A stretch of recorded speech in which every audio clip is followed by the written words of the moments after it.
Good morning, good morning, good morning, good morning. You are live with Hot 702.5 with the Antidote. I am your host, Doc Scott. I hope you guys can hear me okay.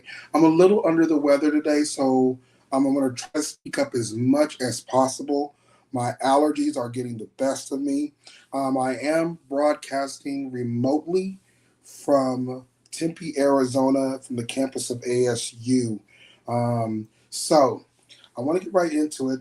The antidote is undergoing some changes, but it's going to be some changes for the good. It looks like my co-host, who actually started with me with the antidote, Mr. King Troy, um, has had to take a small hiatus to handle some different things. We love King Troy. We hope that he'll be able to do whatever he needs to do. In the interim, the antidote is in the process of rebranding. The antidote is in the process of finding another co host who will be able to be responsive and be available each week because, we've been doing this for 2 years now, and there's some things that we're trying to move in a certain direction. And we're hoping, with the blessing of our listeners out there and Hot 702.5, we will be able to do that and meet the demands of being able to bring you the best that we can bring you here at the Antidote. The Antidote is designed to actually uplift, inform, and make sure that we hold um, the nation, our city, our state officials accountable. We also look at things in pop culture, whereas we talk to people and find out what's going on. You know what I'm saying? So today, I want to just take some time to talk about a couple of things. And I'm really going to try to get through this because I'm really struggling. But there's a lot of things going on in the news. First and foremost, if you were able to get a chance this week to watch the confirmation hearing of Keontae Brown Jackson, you would have saw what's the word I'm looking for. You would have saw a lot.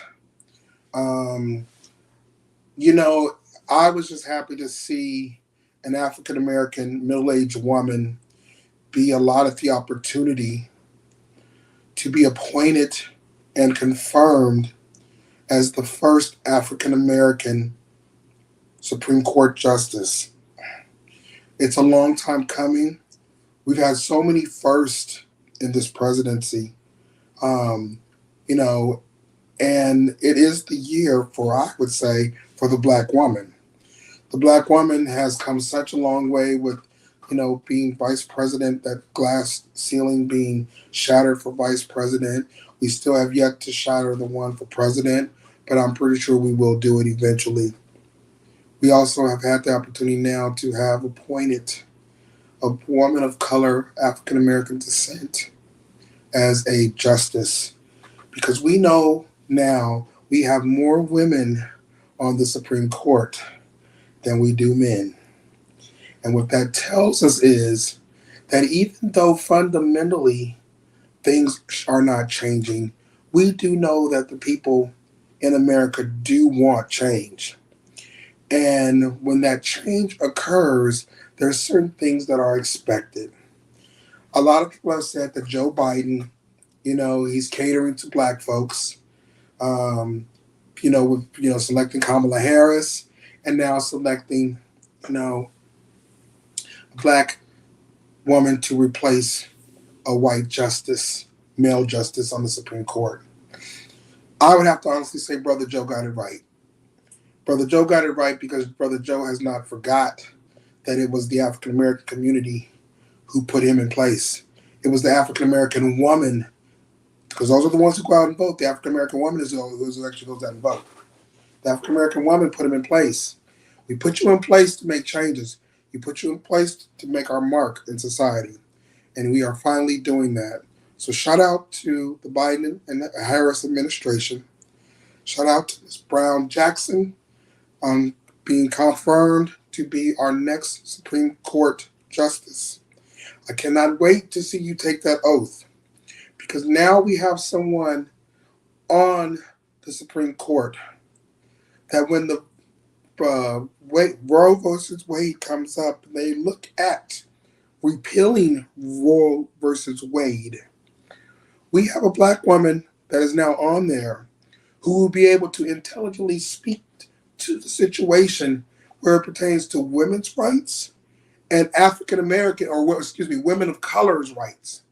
That's very, very important. So I'm really happy about that. And moving forward with that, I would like to say as I keep going that our phone lines are open, and I really apologize for my voice. I'm struggling with some allergies, and it's getting the best of me. But I'm gonna power through this because I know at the end of the day, God knows my heart. You know what I'm saying? Um, so let's get into some other stuff that we got going on here too. First of all, let me do the house cleaning issues. The Antidote is a radio broadcast. It is programming that is uncensored on Hot 702.5 FM, your internet radio. Our show today is brought to you by Scottish Couture. That is male and female haberdashery for the discriminating taste. I do hats, I do t-shirts, I do warm-up suits, I do short sets. Whatever you need, it can be specially designed with you in mind.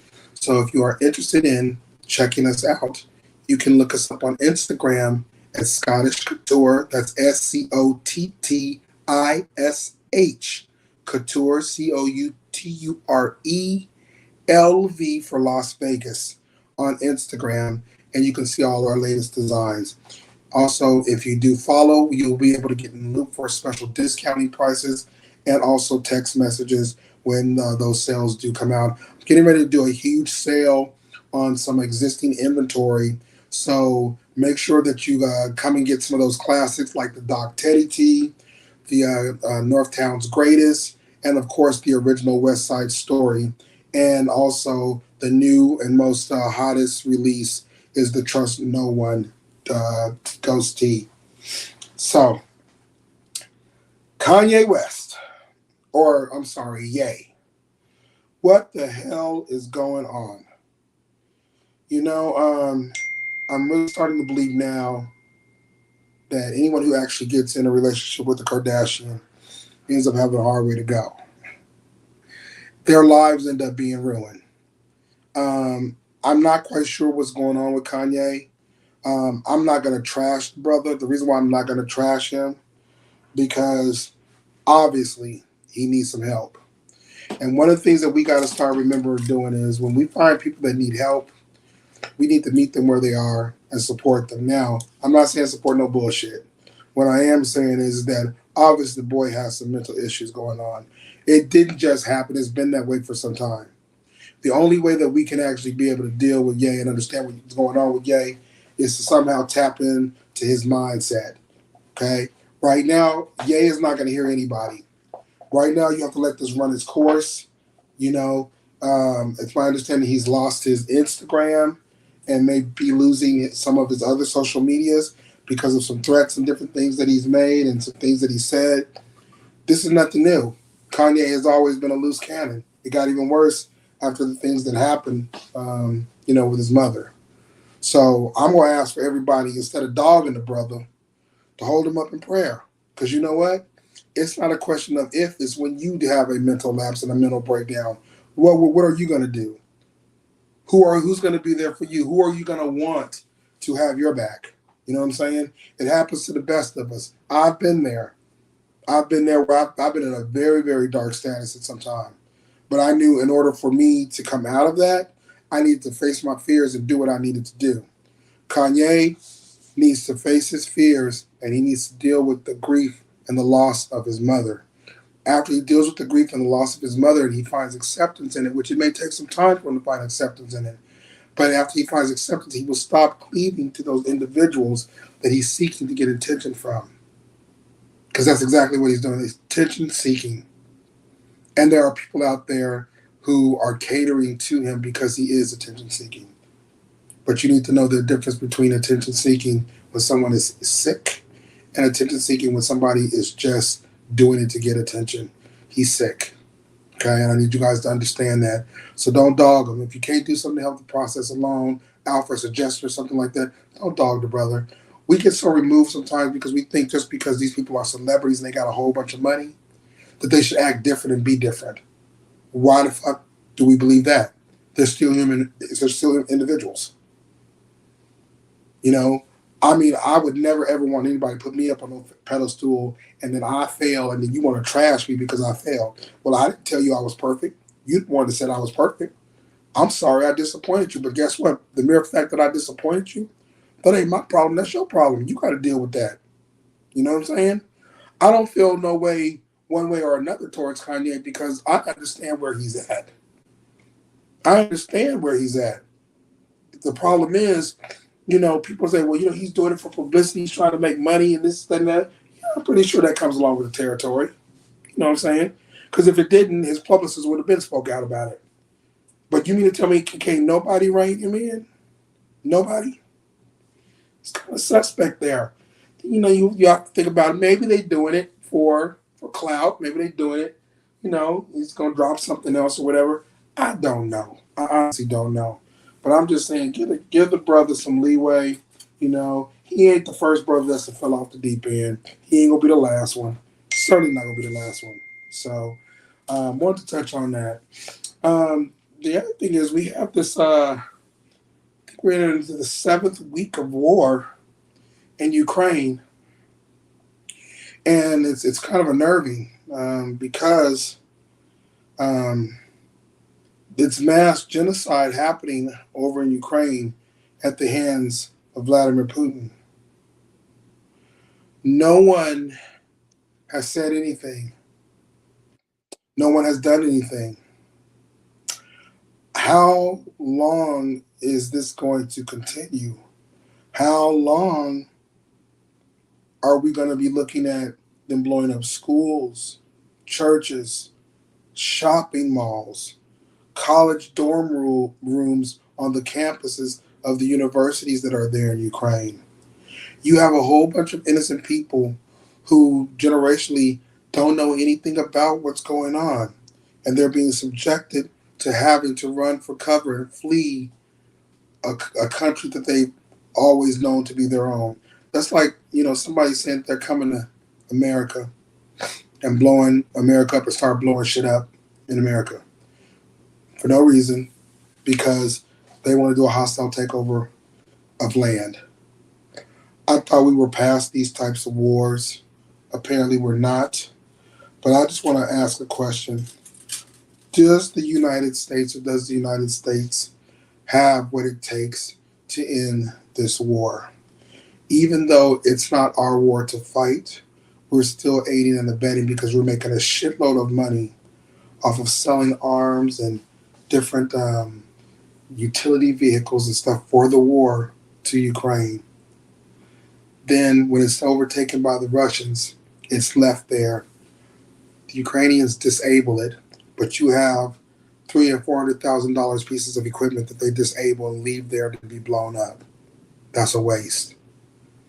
Not when right now there is a food shortage in America. When the pandemic hit, there were food lines and people giving away food all over the country. Now, people are struggling not only to go to work and make enough money to put food on the table, but to just have food to be given to them for people who are in need. There is no food. I don't understand that. We are the richest country in the land, and we make some of the stupidest decisions when it comes to taking care of home. Why? Because we don't have common people that are running our country. We have elitists that are running the country who are removed from the fact that there may be someone in America who can't sleep at night because they're hungry. Or there may be somebody in America who can't sleep at night because they ain't got no bed to sleep in. Poverty is real. And even though we see the poverty-stricken areas across the country, poverty is real here on our own American soil. We can't deal with any of the crisis that are over in other countries until we deal with our own.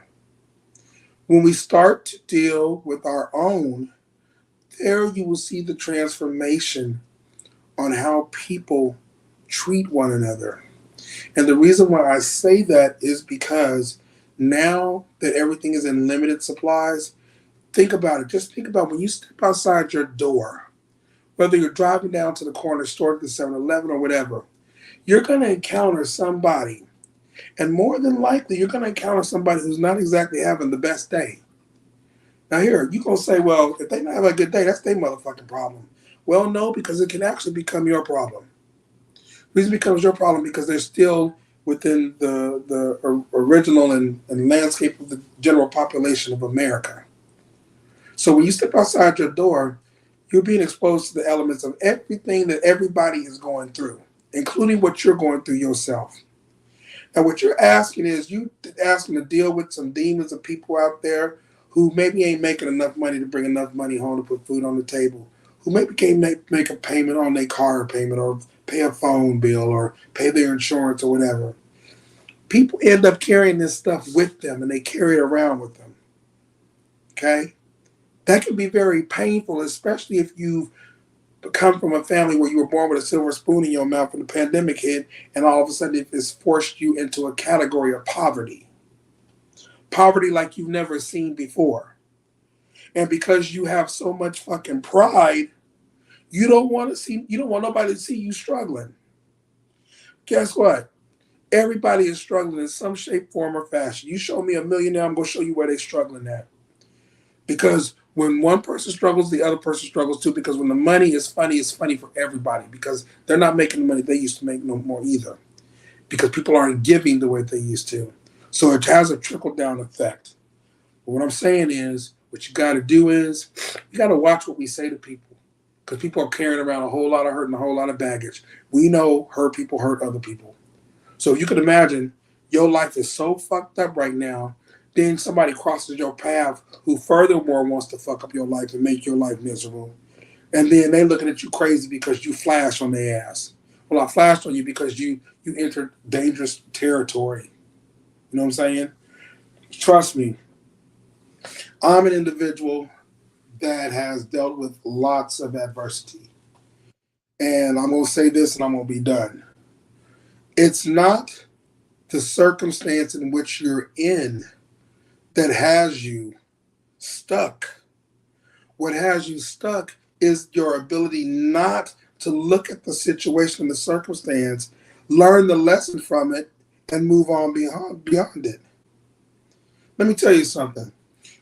Doc Scott is still yet learning lessons at the age of 46, soon to be 47 on May 1st. You know, people tell me all the time, Doc, watch this person, Doc, this, that, the other, whatever. Anybody who knows me knows Doc Scott does what he wants to do, and I treat people the way I want to be treated. I don't treat people illy until they give me a reason to treat them illy. When I meet people because I'm genuinely a people person, as everyone should be. But what happens is, because of that hurt that people do carry around with them, they struggle with making the adjustment and being in certain situations when confronted with certain situations. Okay, now you and piss me off. Now I gotta piss you off because ain't no way you gonna piss me off, and I'm not gonna piss you off back. That's how it works. That's that bad energy that's out there.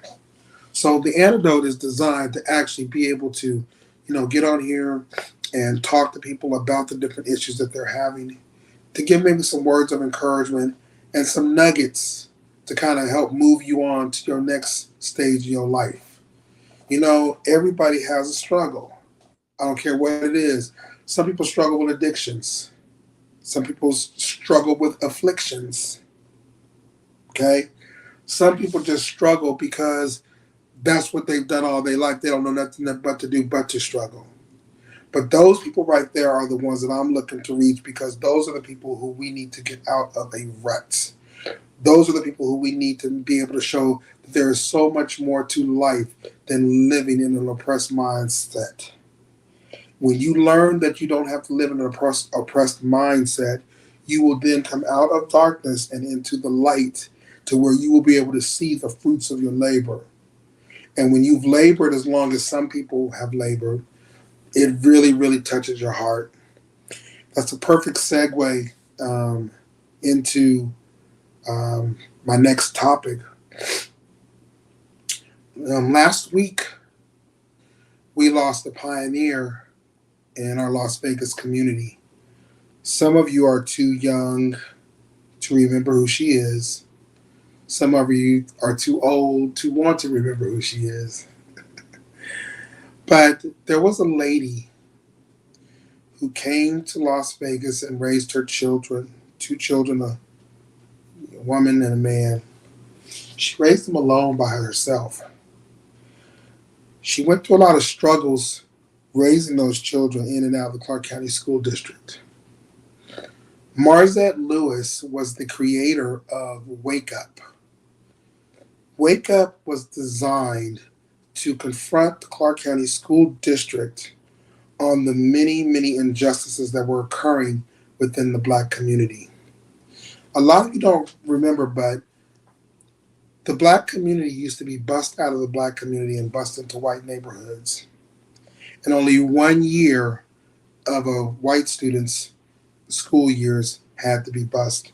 And that's because they were bussed from, the sixth grade. They were bussed from their hometowns or their home environments to a sixth grade center. Matt Kelly, Booker, all those different sixth grade centers. Well, Marzette Lewis decided, you bus our kids for 11 years out of the 12 years that they go to school. But you don't bus these kids but 1 year. That's not fair. So then it came to pass to where she decided to create what they called these prime six schools, okay, where they took the sixth grade centers and made them elementary schools, put more schools back in the Las Vegas African American community, and started to make strides. Marzette Lewis was instrumental in the West Las Vegas Preparatory Academy being built on the west side, as well as making sure that each time that there was a high school that was built, that there was an adequate high school that was built within a certain mile radius of West Las Vegas. Now, even though we still do not have a high school in West Las Vegas, we have more schools and junior high schools than we ever did before. And that has contributed to what Marzette Lewis did. She petitioned and she moved and she marched against many superintendents of the Clark County School District. A lot of people didn't like Marzette Lewis, but Marzette Lewis was result driven. Marzette Lewis gained her wings last week, and I can't help but tell you there was a void that was felt, because when we talk about accountability and people showing up and people pushing and fighting for justice and equality within their own communities, Marzette Lewis embodied every principle of that. She was arrested. She was laughed at. She was made fun of by different people in the community.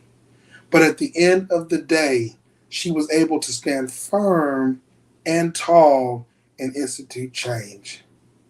So as the Women's History Month, which is the month of March, comes to an end, because this is our last show for the month of March, I am so happy that we have an opportunity to pay homage to Marzette Lewis for the many, many nights and mornings and days and hours she sat up fighting for our kids' education and fighting for equality to make sure that our kids were treated equally. Thank you. That goes without saying. A lot of people don't know and will forever take it for granted the fact that you don't have to be bussed out of your own community to go to an elementary school now. Because they did it for decades. And it was her who changed it. When those Prime 6 schools came about, that was a change for our community, to where people who looked like us educated us and taught us. and the numbers went up. They didn't go up a whole lot, but they went up because there were people and teachers that were there who were able to connect with our children.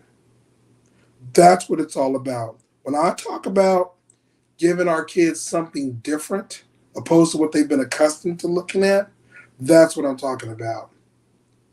Next Saturday and Friday, they will start the memorial services for Marzette Lewis, which on that Friday, they will be doing a memorial and a reflection of her life at the West Las Vegas Library. That'll be next Friday. That, from what I'm understanding, will start around the hour of 3 o'clock p.m. The following day, on that Saturday, her services will be at the event center. Um, I'm sorry, will be at the New Jerusalem Event Center on Martin Luther King Boulevard in West Las Vegas. The services will open casket will start at 10 a.m. to 9 a.m. I'm sorry, 10 a.m. to 11 a.m. And then the services will start at 11 a.m. until. Um, it's gonna be mind blowing. If you don't get a chance to come to the funeral, at least go and pay your respects, because this is a pioneer in our community that's gone, and she was very instrumental. So I'm going to get off my soapbox on that, but I just wanted to make sure that we gave our flowers where flowers were most definitely needed. And Marzette Lewis, we thank you. We pray for your family, and we ask that the Las Vegas community and the world beyond keep this family in prayer because she was the matriarch and she's now gone, but she's not forgotten. So rest in power, Marzette Lewis, and thank you for your decades of service to our children and to our community. Thank you. All right. I got a little serious, didn't it? So, as we get ready to go into another election cycle, I've been hit up by quite a few of our people who are running for elected office, and I want to let you know that we are going to be doing a series of interviews for the month of April. The purpose behind the interviews is not necessarily to endorse one individual or anything like that. It's to allow the community to have an opportunity to hear the platform of each candidate, what their plans are to make our communities better, and what's going to happen with our children. Our first interview will probably take place next week. It's going to be with Javon Jackson, who is going to be running for City of North Las Vegas Councilman Ward 1. He's going to be running for that seat. That seat is currently being held by Scott Black. He is challenging the incumbent. So we're going to have him on our show next week to talk about what his platform is, where he sees North Las Vegas going, some of the things that he wants to do. So I invite you all back here next week, definitely to tune in, to be able to call in to ask him some questions and whatnot like that. It's going to be a really, really great show. The week after that, which will be the 9th, we will have William Rucker in studio with us. He is running for Assembly District, I believe, 23. I could be wrong, but he is running for an assembly seat. William and I have a history. We're really, really good friends, and I want to have him on the show because he hails from Detroit, Michigan, but he's been here for a little bit under 10 years, and he's made a lot of good strides towards doing some good things in the community. Well, he wants to take it a step further, and he wants to be a public servant now. So we want to hear from him. We're going to have him on the show on the 9th and talk to him and get a spiel on his platform and where he sees his community going for the next 3 to 4 years. We're going to be rounding that off on the 16th with Robert Twiggs Taylor, one of the candidates for North Las Vegas mayor. That race is going to be a contentious race. He is coming in as the underdog, but he's getting some very, very high marks. So we want to check in with Robert Twiggs Taylor and find out what's on the campaign trail for him, what some of the things that I think his thing is commerce, change, and community. So I want to look at those bullet points that he has, and I want to ask him, what do you have going on for our community? What's slated for him? And I have two other positions that are open. I'm hoping to get Courtney Kidder on the phone, on the line, because he is running for North Las Vegas Municipal Court Judge. And then Ruben Da Silva, who is also running for an assembly seat. So the month of April is going to be a very busy month for us. We're hoping to get some really good interviews, get some people online to talk, have you guys call in and ask some questions. This is your opportunity before the primary. When we have these people on, we want you to call in. We want you to ask the questions. We're not trying to get no I got you or aha moment. These are our candidates. We got to go to the polls and we got to vote. We need to know who, what, when, and where we're voting for. How do we do that? We have to be able to talk and listen to what the platform is and see where they're going. Are they selling us a whole bunch of bullshit? Are they going to be turkeying, bicycling us, and what's the other shit they give away? Bicycles, and backpacks. We don't need no more of those politicians. We do not need any more of those politicians. As a matter of fact, if you're a politician, keep your backpack, keep your turkey, keep it. That's not what it's about. You keep bringing us turkeys, backpacks, and bikes, but ain't shit changing. We ain't even got no road to ride the bike on. Some of them ain't even got no stoves to cook the turkey in. Facts. You giving senior citizens turkey.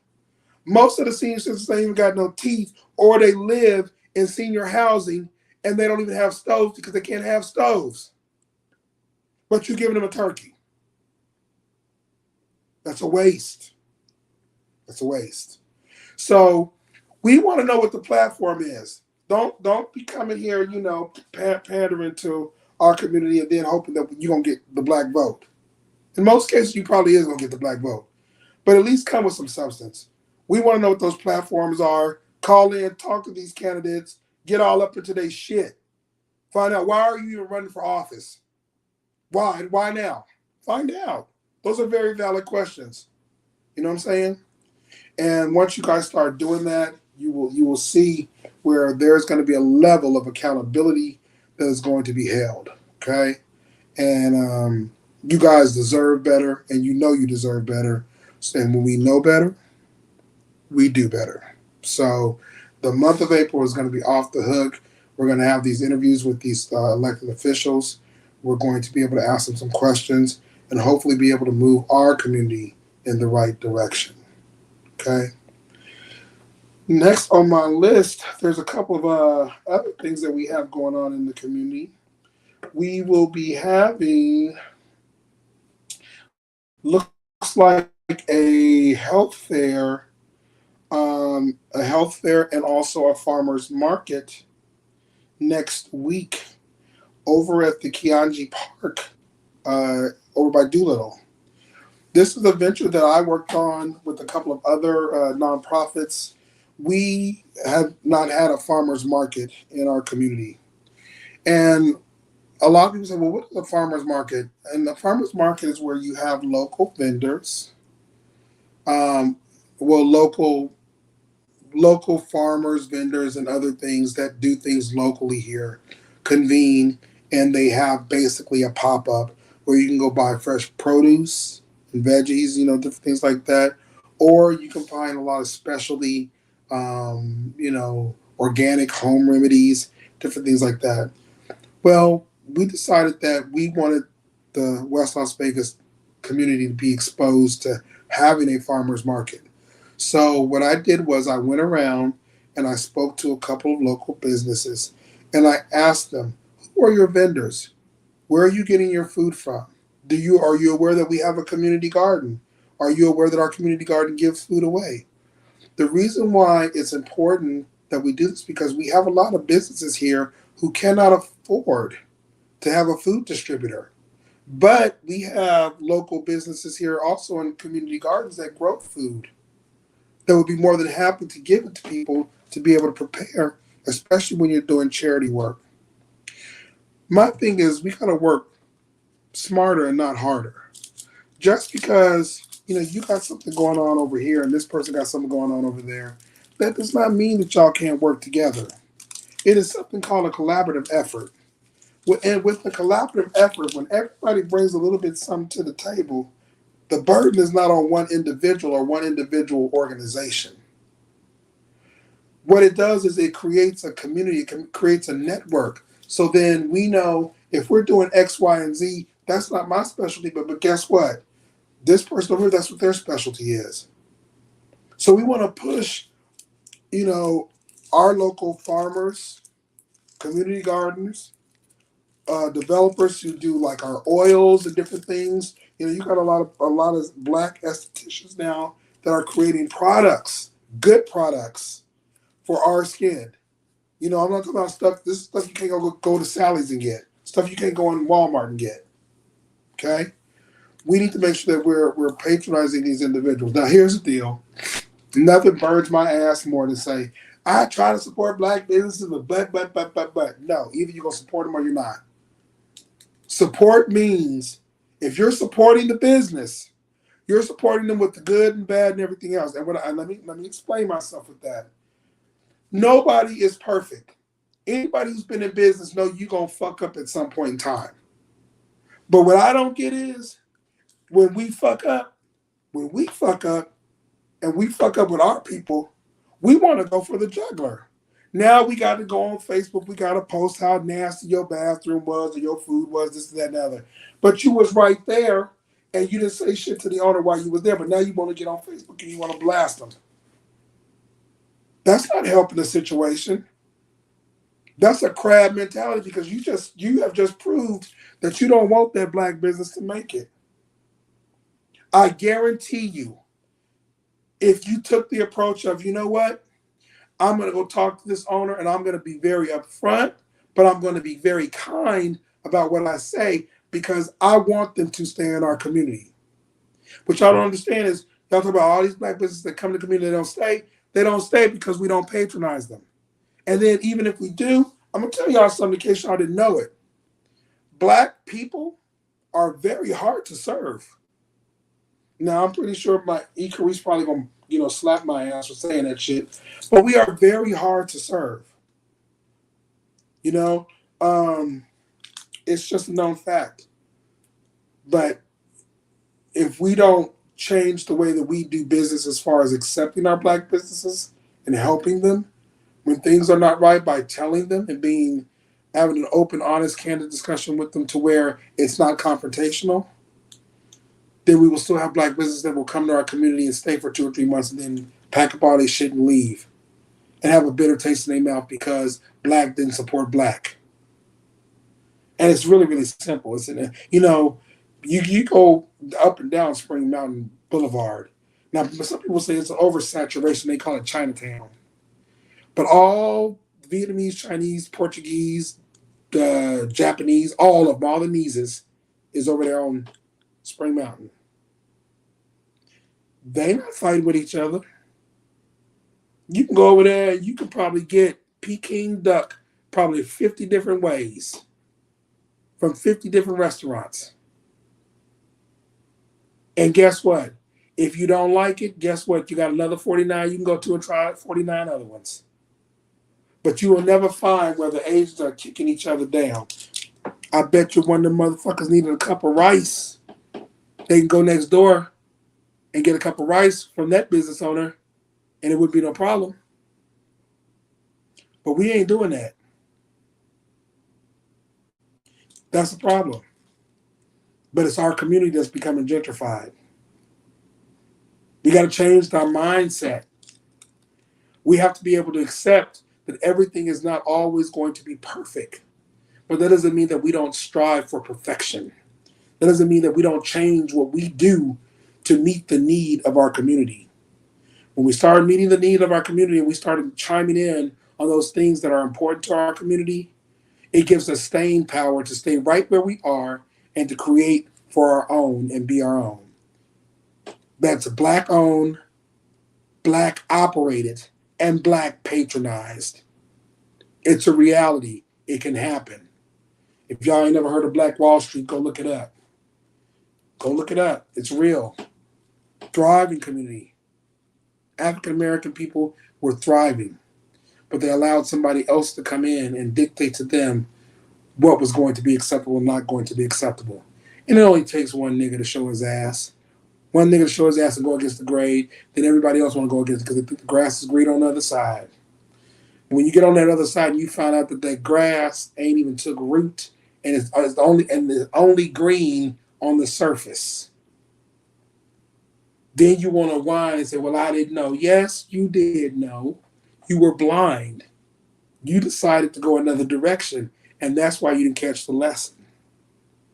So I say to you guys today, please, please, please, please, before you decide to go and patronize another business instead of a black business, ask yourself, if you were in business and you messed up on something, would you want somebody to come and tell you and have a discussion with you so you can fix it? Or would you rather that person just go down the road, never come back to your establishment and trash you? Because that's what we do to each other. I made it a point maybe about 6 or 7 years ago that I would no longer trash black businesses. If I went into a black business and I felt like I wasn't getting the service that I deserved, what I did was I would ask for a manager in a non-threatening way. I would share with the manager my concerns and tell them, I want to come back here and I want to have a great meal. But this is what's going to happen. This is how this is going to happen. These are the changes that you need to make. And any business owner that's worth their salt is going to be receptive and is going to listen to what the recommendations are. So that's my spill on that. Let's just be a little bit better towards one another, especially in 2022. There's a lot of progressive things that are happening right now, and it's just no excuse why, we can't be nice to one another. So let's just make sure that we keep it nice with one another, because that's what's gonna carry us. People ask me all the time and say, Doc, you'll go off on somebody in a minute, on things that I'm passionate about. You're absolutely correct, but I don't go out there intentionally being nasty to people. Some people wake up in the morning, they just don't want their drawers touching them. Well, that's the easy remedy. Don't wear no drawers. Well, then guess what? But then when you fuck up, you'll have shit all over you because you don't got no drawers on. Somebody will catch that on the way home. I know it's too deep. It's cold turkey, but it's good when you're hungry. Finally, let me do some house cleaning issues here. Again, this program is brought to you by brought to you by Scottish Couture, Clothing with Attitude. Sponsorship and show ideas and guest appearances are handled in the following way. If you're interested in becoming a sponsor of the Antidote, or if you would like to appear on our show or have a show idea, you can give us a call, or you can actually email us at hot702.5fm.com, or you can call us at 702-956-4435. Donations can also be made to the Antidote through the Cash App. Our Cash App call numbers are $LV Antidote, ANTIDOTE. Again, $LV Antidote, ANTIDOTE. Okay? And also, the Boys and Girls Foundation of Nevada, Las Vegas is still looking for mentors. We're looking for mentors for those people who are able to donate 2 to 3 hours a month in working with the coaching and development of the career path of a young man or a woman of color. This is a nonprofit that is designed to actually teach our kids to become entrepreneurs by the time they graduate from high school, so that they can seed back into their communities and have sustainable businesses that they can manage. This is the grassroots effort that I've been working on with for some time. It actually came to fruition, and I'm actually able to see that it's actually growing and that kids are actually getting those mentors that are different. The reason why mentors are so important is because sometimes our parents will push us to do certain things that we don't want to do. And parents, we can be very one dimensional as far as, oh, I want my child to be a basketball player. Basketball, basketball, basketball, basketball, basketball. But you never once asked that child if that child liked basketball. You got the child involved in basketball because that's what you want. Or you got them involved in football because that's what you want. Because you was in high school, you got injured, you couldn't play, so now you want your child to live out your dreams. Newsflash, your dreams may not be your child's dreams. Get up off your child on that. If you're wondering if your child is pushing back from you or they're not performing athletically or academically in certain areas that you want them to, maybe it's because they don't want to do it. You have a lot of parents who do some fucked up shit to kids and think, okay, I played basketball, so my son's going to play basketball. No. Basketball may be a hobby for him, but it was a sport for you that you were passionate about. That's on you, buddy. That got shit to do with your child. I'm just saying. Ask them what they want to do. Stop telling them what you want them to do. That's why a lot of these kids, they graduate from high school and they go to college and they never come back to see their parents. You know why? Because their parents have sucked the life out of them. I don't understand. I put him to school. He don't even want to come back. He don't even call me. Because you drained that child. We got to allow our kids to be kids. Kids are going to make mistakes.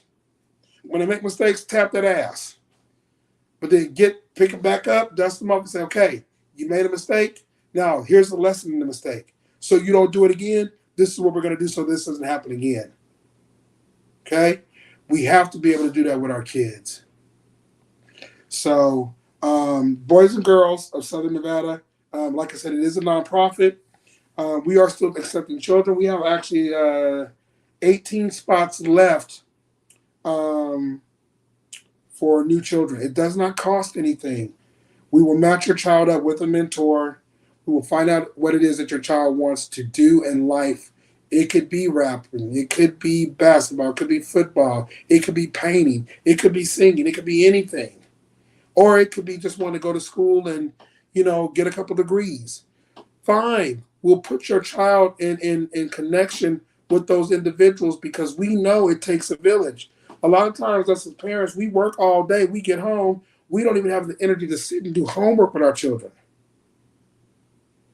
But there are people who are out there who love doing this type of work. I'm one of them. Let's get our children involved with some help that will help them steer them into the right direction. And it's unbiased because there's no pressure from the parents. Let your child drive what his future looks like. Don't set it for him. Because when you start setting it for them, they're going to rebel, they're going to push back, and then guess what? They're not going to want to have anything to do with that or with you. And when they see that conversation or you coming, they're going to totally reroute it because they don't even want to have a conversation with you. Trust me, the reason why I'm speaking so passionately about it is because I've been that kid where I've had to do that to my parents. Yes. And I'm watching it actively now where even with some of my nieces and nephews, burnout is real.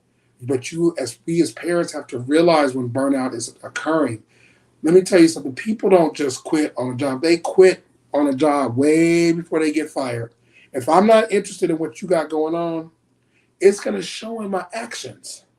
So if I'm showing in my actions that I'm not really vibing with what's going on, it's up to the parents and the adults that are around that child to tap into that to say like, hey, there's something going on.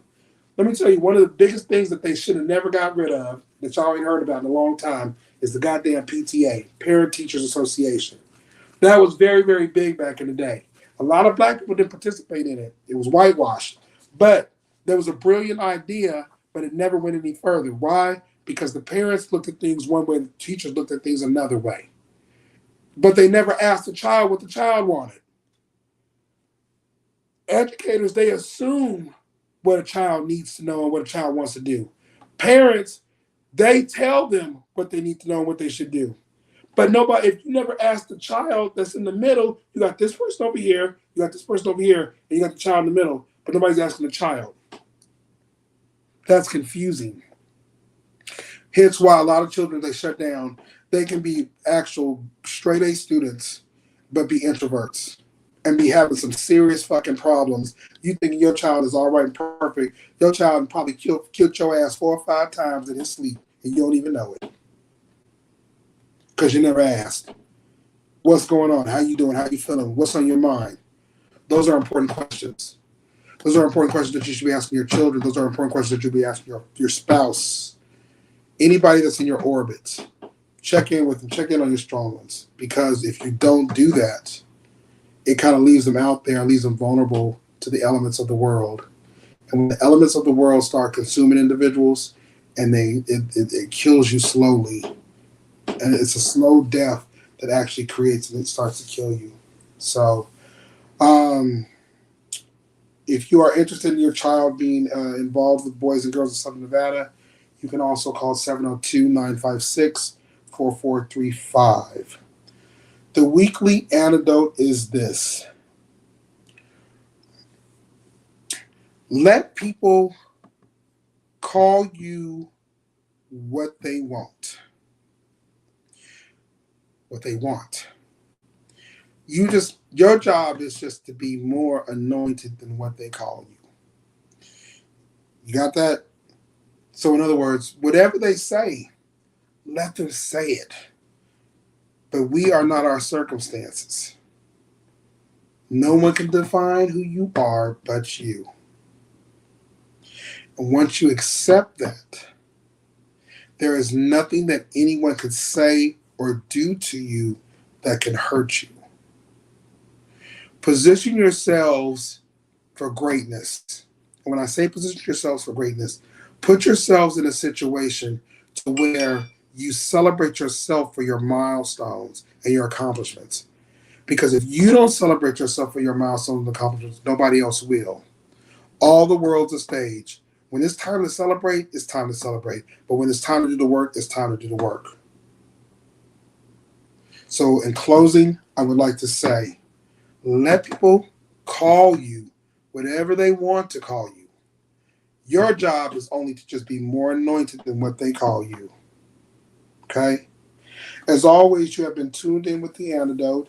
We can be reached on all social media plugs, The Antidote LV on all platforms, and me, Doc Scott, on all platforms. You can reach us there as well. Again, you've been in tune with The Antidote. God bless you. I love you. Have a great weekend. We'll see you next time, next week, same place, same time. Take care.